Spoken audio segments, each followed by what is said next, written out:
왜 하나님은 사랑하는 아들을 제물로 바치라고 하셨을까요? 왜 아브라함은 그 끔찍한 명령에 순종할 수 있었을까요? 지금 이 순간에도 여러분은 하나님의 뜻을 알 수 없어서 혼란스러워하고 계시지 않나요? 왜 내 기도는 응답되지 않는 걸까? 왜 내 인생은 이렇게 힘든 걸까 하면서 말이에요. 오늘 이 영상을 끝까지 보지 않으면 정말 큰 손해입니다. 왜냐하면 아브라함과 이삭의 이야기 속에 숨겨진 세 가지 비밀을 알려드릴 거거든요. 첫 번째 비밀은 하나님이 왜 우리에게 시험을 주시는지에 대한 답입니다. 두 번째 비밀은 어떻게 하면 시험을 이길 수 있는지에 대한 실제적인 방법입니다. 그리고 세 번째 비밀은 마지막 15분에 공개할 텐데, 이것은 여러분의 인생을 완전히 바꿀 수 있는 놀라운 진리입니다. 특히 지금 어려운 상황 속에서 하나님의 뜻을 찾지 못해 고민하고 계신 분들, 믿음이 흔들리고 있는 분들이라면 절대 놓치시면 안 되는 내용입니다. 시험의 시작. 창세기 22장 1절부터 함께 읽어보겠습니다. 2일 후에 하나님이 아브라함을 시험하시려고 그를 부르시되 아브라함아 하시니 그가 이르되 내가 여기 있나이다. 여기서 주목할 단어가 있습니다. 시험이라는 단어입니다. 하나님께서 아브라함을 시험하시려고 하셨다는 거예요. 그런데 우리는 보통 시험을 싫어하죠. 학교 시험도 싫어하고 인생의 시험도 피하고 싶어 합니다. 하지만 하나님의 시험은 다릅니다. 하나님이 주시는 시험에는 세 가지 목적이 있어요. 첫째, 우리의 믿음이 진짜인지 확인하시려는 거예요. 금을 불로 연단하듯이 말이죠. 둘째, 우리를 더 성숙하게 만드시려는 거예요. 시험을 통과하면 영적으로 한 단계 올라가는 거죠. 셋째, 더 큰 축복을 주시기 위한 준비 과정이에요. 시험을 통과해야 더 큰 그릇이 되거든요. 계속해서 2절을 읽어보겠습니다. 여호와께서 이르시되 내 아들 내 사랑하는 독자 이삭을 데리고 모리아 땅으로 가서 내가 내게 일러준 한 산에서 그를 번제로 드리라. 이 얼마나 충격적인 명령입니까? 자기가 가장 사랑하는 아들, 그것도 100세에 얻은 기적의 아들 이삭을 제물로 바치라는 거예요. 그런데 여기서 하나님이 사용하신 표현들을 자세히 보세요. 내 아들, 내 사랑하는 독자 이삭. 이렇게 4번이나 강조하고 계십니다. 이것은 아브라함의 마음을 더욱 아프게 하시려는 게 아니라 이 시험이 얼마나 중요한 시험인지를 보여주시는 거예요. 순종의 결단. 3절을 계속 읽어보겠습니다. 아브라함이 아침에 일찍이 일어나 나귀의 안장을 지우고 두 사환과 그의 아들 이삭을 데리고 번제에 쓸 나무를 쪼개어 가지고 떠나 하나님이 자기에게 일러주신 곳으로 가더라. 여기서 놀라운 것을 발견할 수 있어요. 아브라함이 아침에 일찍이 일어나라는 표현입니다. 만약 여러분이었다면 어땠을까요?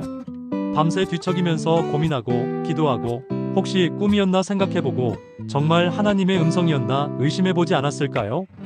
그런데 아브라함은 아침 일찍 일어나서 즉시 준비를 시작했어요. 이것이 바로 진정한 믿음의 모습입니다. 순종에는 세 가지 특징이 있어요. 첫째, 즉시 순종입니다. 아브라함은 지체하지 않았어요. 둘째, 완전한 순종입니다. 반쪽만 순종하지 않았어요. 셋째, 기쁜 순종입니다. 마지못해 하지 않았어요. 4절부터 6절까지 읽어보겠습니다.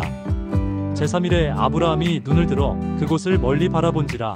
이에 아브라함이 사환들에게 이르되 너희는 나귀와 함께 여기서 기다리라. 내가 아이와 함께 저기 가서 예배하고 너희에게로 돌아오리라 하고 아브라함이 이에 번제 나무를 가져다가 그의 아들 이삭에게 지우고 자기는 불과 칼을 가지고 두 사람이 동행하더니 여기서 중요한 부분을 놓치면 안 됩니다. 아브라함이 사환들에게 뭐라고 했나요? 내가 아이와 함께 저기 가서 예배하고 너희에게로 돌아오리라. 주목하세요. 돌아오리라고 했어요. 단수가 아니라 복수로 말한 거예요. 아브라함 혼자가 아니라 이삭과 함께 돌아온다고 한 거죠. 이것은 아브라함의 믿음이 어느 정도였는지를 보여줍니다. 히브리서 11장 19절에 보면 그가 하나님이 능히 이삭을 죽은 자 가운데서 다시 살리실 줄로 생각한지라고 되어 있어요. 아브라함은 하나님이 이삭을 다시 살려내실 것을 믿었던 거예요. 이것이 진정한 믿음입니다. 친구 여러분, 이 영상이 도움이 되고 있다면 좋아요를 꼭 눌러주세요. 그리고 주변에서 힘든 시간을 보내고 계신 분들이 있다면 이 영상을 공유해서 함께 위로받을 수 있도록 해주세요. 아들과의 대화. 7절부터 8절까지 읽어보겠습니다. 이삭이 그 아버지 아브라함에게 말하여 이르되 내 아버지여 하니 그가 이르되 내 아들아 내가 여기 있노라. 이삭이 이르되 불과 나무는 있거니와 번제할 어린 양은 어디 있나이까. 아브라함이 이르되 내 아들아 번제할 어린 양은 하나님이 자기를 위하여 친히 준비하시리라 하고 두 사람이 함께 나아가서 이 대화를 상상해 보세요. 이삭이 아버지에게 아버지 불과 나무는 다 준비했는데 정작 제물로 바칠 어린 양은 어디 있어요? 라고 묻는 거예요. 이때 아브라함의 마음이 어땠을까요? 가슴이 찢어지는 것 같았을 거예요. 하지만 아브라함의 대답을 보세요. 내 아들아 번제할 어린 양은 하나님이 자기를 위하여 친히 준비하시리라. 이것은 단순한 답변이 아니에요. 이것은 예언이었습니다. 하나님이 친히 준비하실 어린 양에 대한 예언이었어요. 그리고 이 예언은 2000년 후에 성취됩니다. 바로 예수 그리스도를 통해서 말이에요. 세례 요한이 예수님을 보고 뭐라고 했나요? 보라 하나님의 어린 양이로다라고 했잖아요. 9절부터 10절까지 읽어보겠습니다. 하나님이 그에게 일러주신 곳에 이른지라 이에 아브라함이 그곳에 제단을 쌓고 나무를 버려놓고 그의 아들 이삭을 결박하여 제단 나무 위에 놓고 손을 내밀어 칼을 잡고 그 아들을 잡으려 하니 이 장면을 그림으로 그린다면 어떨까요? 아브라함이 떨리는 손으로 칼을 들고 있는 모습, 제단에 결박된 이삭의 모습, 정말 가슴 아픈 장면이에요. 그런데 여기서 한 가지 놓치면 안 되는 게 있어요. 이삭의 나이가 몇 살이었을까요? 어린아이가 아니었어요. 추정하기로는 30대 정도였을 것으로 봅니다. 그렇다면 이삭이 저항할 수도 있었겠죠? 하지만 이삭은 저항하지 않았어요. 아버지에게 순종했어요. 이것도 놀라운 믿음입니다. 이삭은 예수 그리스도의 모형이에요. 예수님도 아버지 하나님께 순종하셔서 십자가에 달리셨잖아요. 하나님의 개입. 11절부터 12절까지 읽어보겠습니다. 여호와의 사자가 하늘에서부터 그를 불러 이르시되 아브라함아 아브라함아 하시는지라. 아브라함이 이르되 내가 여기 있나이다 하니 사자가 이르되 그 아이에게 내 손을 대지 말라. 그에게 아무 일도 하지 말라. 내가 내 아들 내 독자까지도 내게 아끼지 아니하였으니 내가 이제야 네가 하나님을 경외하는 줄을 아노라. 바로 그 순간 하나님이 개입하셨어요. 아브라함아 아브라함아 이렇게 2번 부르셨어요. 이것은 매우 급한 상황임을 나타내는 표현이에요. 그 아이에게 내 손을 대지 말라. 그에게 아무 일도 하지 말라. 하나님은 아브라함이 이삭을 실제로 죽이기를 원하신 게 아니었어요. 다만 아브라함의 마음을 시험하시려던 거였어요. 그리고 하나님이 하신 말씀을 보세요.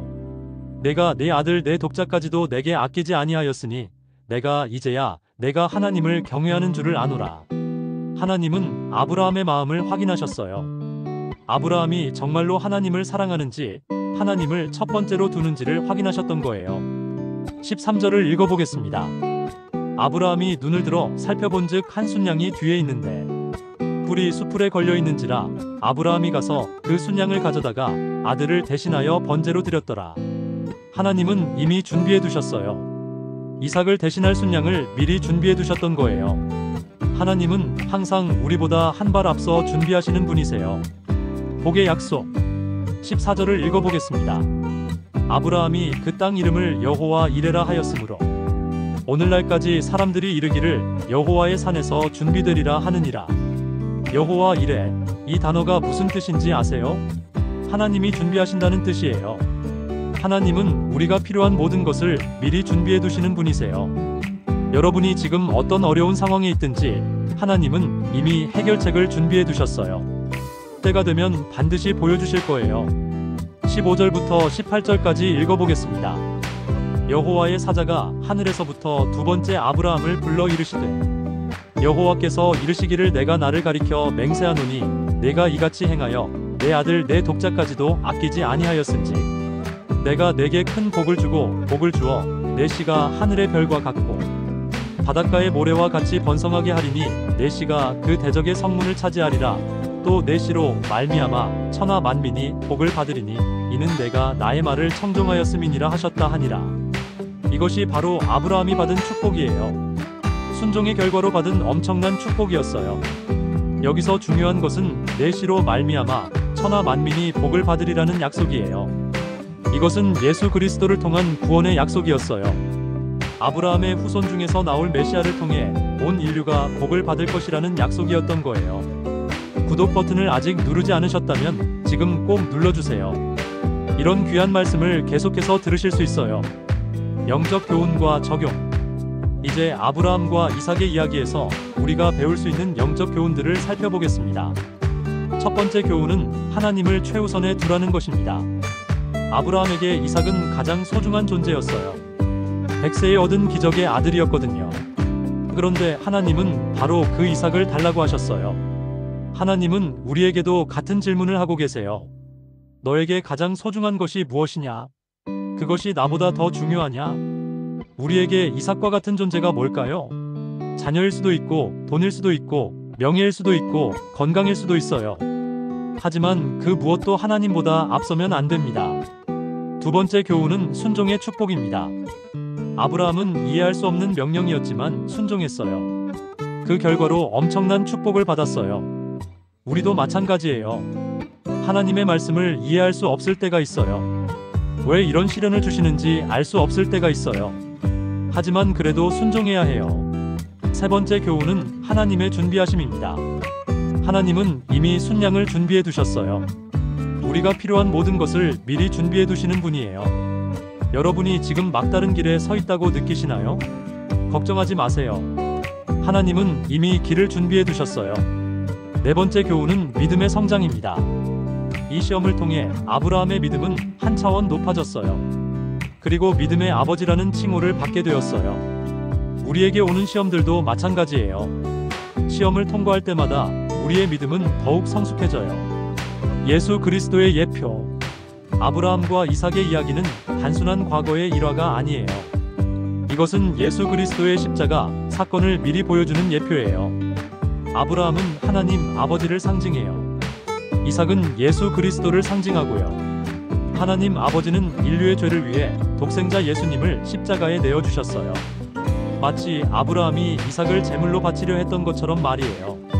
그런데 아브라함의 경우에는 하나님이 막아주셨지만 예수님의 경우에는 막아주시지 않았어요.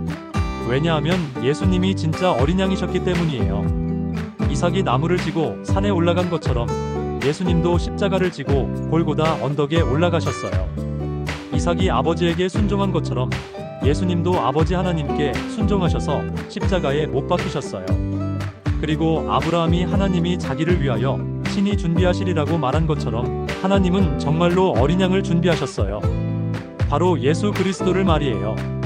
요한복음 3장 16절에 보면 하나님이 세상을 이처럼 사랑하사 독생자를 주셨으니 이는 그를 믿는 자마다 멸망하지 않고 영생을 얻게 하려 하심이라고 되어 있어요.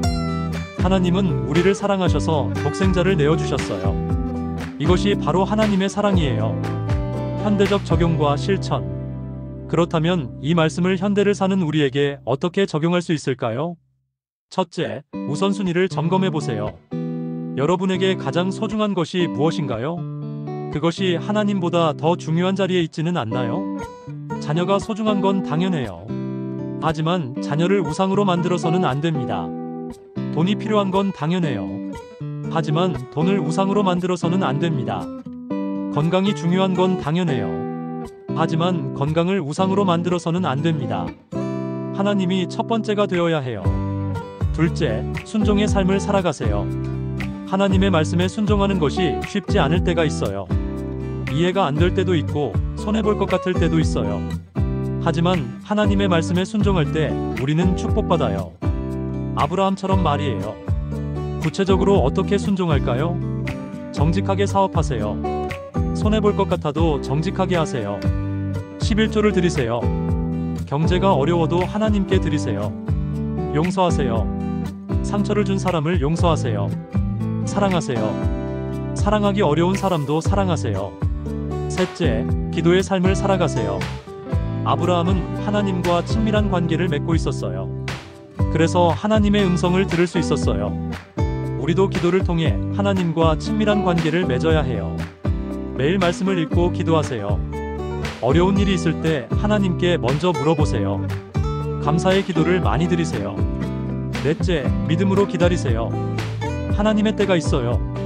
우리가 원하는 때와 하나님의 때가 다를 수 있어요. 아브라함도 25년을 기다린 후에 이삭을 얻었어요. 그리고 또 시험을 받았어요. 하지만 끝까지 믿음을 지킨 사람에게 하나님은 놀라운 축복을 주세요. 여러분 중에서 지금 어려운 상황에 있는 분들이 계시다면 이 영상을 가족과 친구들에게 꼭 공유해 주세요.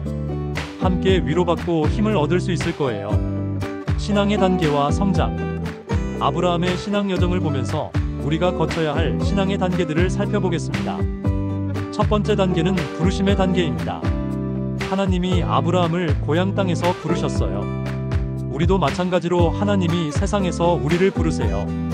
이 단계에서는 결단이 필요해요. 옛 생활을 떠나고 하나님을 따라가겠다는 결단이 필요해요. 두 번째 단계는 약속의 단계입니다. 하나님이 아브라함에게 약속을 주셨어요. 큰 민족을 이루게 하시고 복의 근원이 되게 하시겠다는 약속이었어요.